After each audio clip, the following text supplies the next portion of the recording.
શિયા ગામે રામદેવ પીર મંદિરની પ્રાણ પ્રતિષ્ઠા ભક્તે 12 વર્ષની તપસ્યા પૂર્ણ કરી અનાજ ગ્રહણ કર્યું.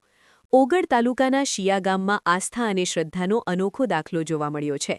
ગામના રહેવાસી પરમાર દેવશીભાઈ ભાવાભાઈએ રામદેવ પીર મહારાજ પ્રત્યે અખંડ શ્રદ્ધા વ્યક્ત કરતા 12 વર્ષ સુધી સખત તપસ્યા કરીને અંતિમ મંદિર નિર્માણ પૂર્ણ થતાં પ્રાણ પ્રતિષ્ઠા બાદ અનાજ ગ્રહણ કર્યું છે. પ્રાપ્ત માહિતી મુજબ દેવશીભાઈએ વર્ષો પહેલા પ્રતિજ્ઞા લીધી હતી કે જ્યાં સુધી રામદેવ પીરનું મંદિર પૂર્ણ બની નહીં જાય ત્યાં સુધી તેઓ અનાજ ગ્રહણ નહીં કરે અને ફક્ત ફળાહાર પર જ જીવન પસાર કરશે. પોતાની આ પ્રતિજ્ઞા અનુસાર તેઓ છેલ્લા 12 વર્ષથી માત્ર ફળાહાર કરીને જીવન જીવતા રહ્યા હતા. આ દરમિયાન ગામમાં રામદેવ પીરનું ભવ્ય મંદિર નિર્માણ કાર્ય હાથ ધરાયું હતું, જે હવે પૂર્ણ થતાં આજે વિધિવત પ્રાણ પ્રતિષ્ઠા મહોત્સવ યોજાયો હતો. ધાર્મિક વિધિઓ અને ભક્તિભાવના વચ્ચે પ્રતિષ્ઠા પૂર્ણ થયા બાદ દેવશીભાઈએ પોતાની 12 વર્ષની પ્રતિજ્ઞા પૂર્ણ કરી અનાજ ગ્રહણ કર્યું હતું.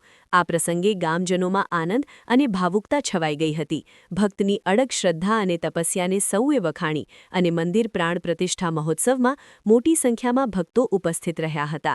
રિપોર્ટર જય શ્રીમાળી.